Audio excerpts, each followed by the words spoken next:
Guys দেখেন এলাকার কি একটা অবস্থা। চোর এত মানে এত পরিমাণ এলাকায় চোর বাইরে গেছে। দেখেন কতটুকু একটা ফাঁক দিয়ে আমার কাকার মোবাইল আরো ঘর থেকে জিনিস টিনিস টেবিলের উপর থেকে নিয়ে গেছে। দেখেন গাইস এতটুকু ফাঁক দিয়ে এখানে হাতটা কেটে মানে হাত দিয়ে কেটে তারপরে এই যে এখান থেকে গাইস। তাহলে আপনাদের ভিতরকে দেখাই, মোবাইল কেটে গল লেগেছে। গাইস ভিতরকে দেখে আপনাদেরকে এখান থেকে এই ফাঁক দিয়ে এখান থেকে মোবাইল নিয়ে গেছে। এখানে দুটো টাচ ফোন ছিল আর দুটো অ্যান্ড্রয়েড ফোন ছিল গাইস। এখান থেকে নিয়ে গেছে। এখানে চার্জে ছিল, এখান থেকে নিয়ে গেছে। সবাই ঘুমাইছিল ঘরে, ঘুমাইছিল এদের ঘর। গাইস কি বলবো মানে অনেক কষ্টের বিষয়। মানে এই এলাকায় এত পরিমাণ যদি চোর থাকে তাহলে আমরা কি করবো গাইস। দেখেন এইখানে এটা আমি, ইয়েস এটাই আমি।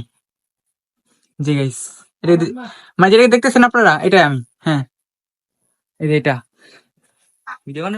গাইস, এটা একটা বিচার চাই। এটা আমরা কার কাছে বিচার দেবো গাইস আমরা বুঝতে পারতেছি না। এখন বিচার দিয়ে কোনো লাভ নাই। আর যেটা গেছে ওইটা নিয়ে আর ভেবে লাভ নাই গাইস। যদিও তো আপনার কাছে প্রকাশ করলাম কষ্টটা, যদি আপনারা বোঝেন আর কি। এই ফাঁক দিয়ে কিভাবে ফোনটা চুরি হয়ে গেল, 60টা ফোন আর জিনিস, কানের জিনিস।